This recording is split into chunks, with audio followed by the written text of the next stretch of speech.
कि literature search जो है जब आपने को एक आपने लेट्स से टॉपिक जो है कोई भी टॉपिक जो है वो आपने सेलेक्ट कर लिया है टॉपिक लेट्स से टू आपने सेलेक्ट कर लिया है नो टॉपिक टू जैसे ही आपने सेलेक्ट कर लिया तो अब आपने उसका बारे में बेसिकली क्या करना है लिटरेचर सर्च करनी है no in order to search the literature सबसे पहला जो स्टेप आपने करना है कि आपने कीवर्ड्स बनाने हैं उसके सर्च करने के लिए अब टॉपिक फॉर एग्जांपल टू जो है वो है synthesis, let's say synthesis of uh, let's say an ester for example ये एक आपके पास टॉपिक है ठीक है अब सिंथेसिस ऑफ एन एस्टर तो इसके कीवर्ड्स जब हम इसको सर्च करेंगे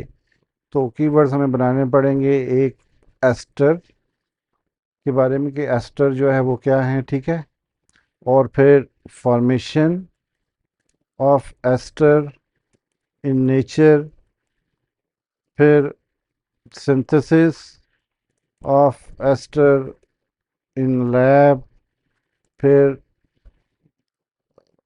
हाउ टू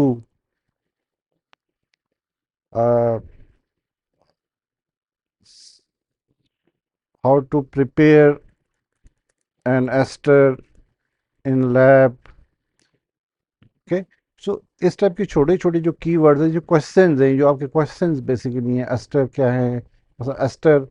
तो यही है कि सबसे पहले आपको चेक करना है तो हम ये कर सकते हैं कि व्हाट और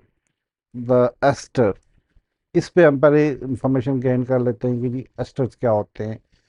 ठीक है और वो आपको उसकी जो डिटेल मिलेगी वो आपने नोट कर लेंगे एस्टर है केमिकल कंपाउंड इनमें ये फंक्शनल ग्रुप होता है इनकी ये प्रॉपर्टीज़ हैं इनकी केमिकल प्रॉपर्टीज़ हैं बॉडी बने वो नोट कर ली और जहाँ से नोट कर ली वहाँ पर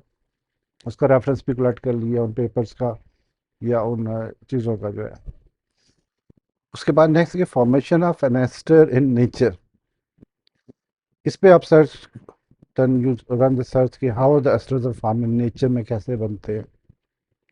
किन किन फ्रूट्स में बनते हैं आपको पता चलेगा और जो फ्रूट्स हैं उनकी जो फ्रेगरेंस है स्मेल है वो क्यों डिफरेंट होती है उसकी वजह क्या है ठीक है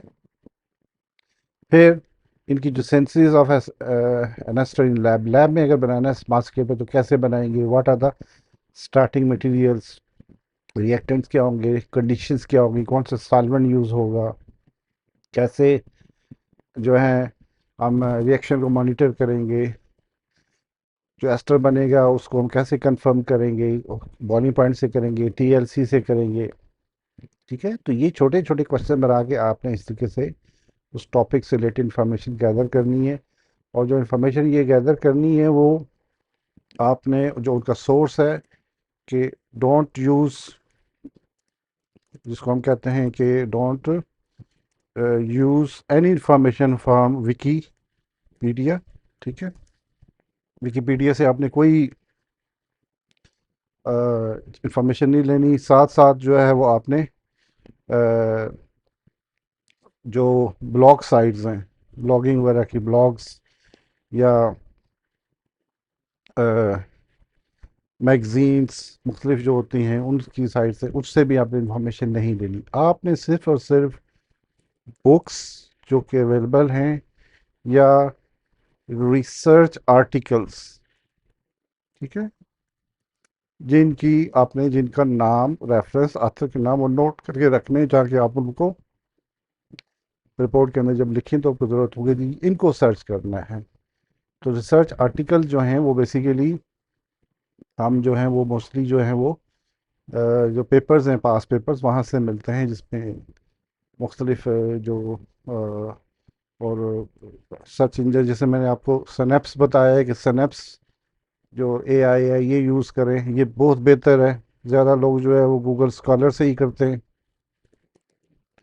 ठीक है और उसमें जब आप ये सनेप्स से करेंगे ये वाला तो आपको उसके अंदर कीवर्ड्स आप ये सारी चीज़ें आएंगी तो वहाँ से आपको सारे ऑथेंटिक पेपर्स आएंगे जिनको आपने एक्सेस करके डाउनलोड करके स्टडी कर सकते हैं, ठीक है, या उन पे एब्स्ट्रैक्ट होता है जो फ्री होता है उसको भी स्टडी कर सकते हैं। सो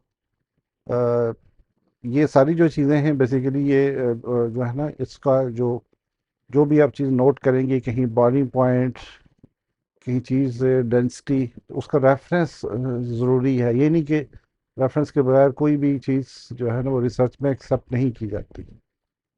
so if you have any doubt any question इसके अलावा जो है तो ग्रुप में पूछिए कि फर्दर कैसे करना है इसको,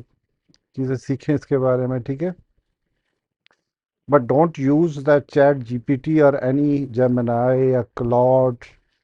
या any other deep seek like AI tool to uh, do the literature search for these research articles, because जितने भी ये चैट जीपीटी स्पेशली जो है ये सारे जनरेटेड फेक रेफरेंसेस बुक्स के नाम, ऑथर के नाम जनरेट करता है जो कि एग्जिस्ट ही नहीं करते।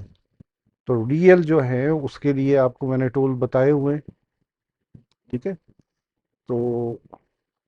मैं शेयर भी करूंगा एक दो टूल्स आपके साथ, तो आपने उनको इस्तेमाल करके जो है वो उसको इस्तेमाल करना है। और उसमें ज़्यादातर जो वो पेड हैं, लेकिन कुछ उनका फ्री वर्जन भी है, फ्री वर्जन से आप उसके अच्छे खासे इंफॉर्मेशन ले सकते हैं जो कि डेडिकेटेड एकेडमिक से रिलेटेड होते हैं।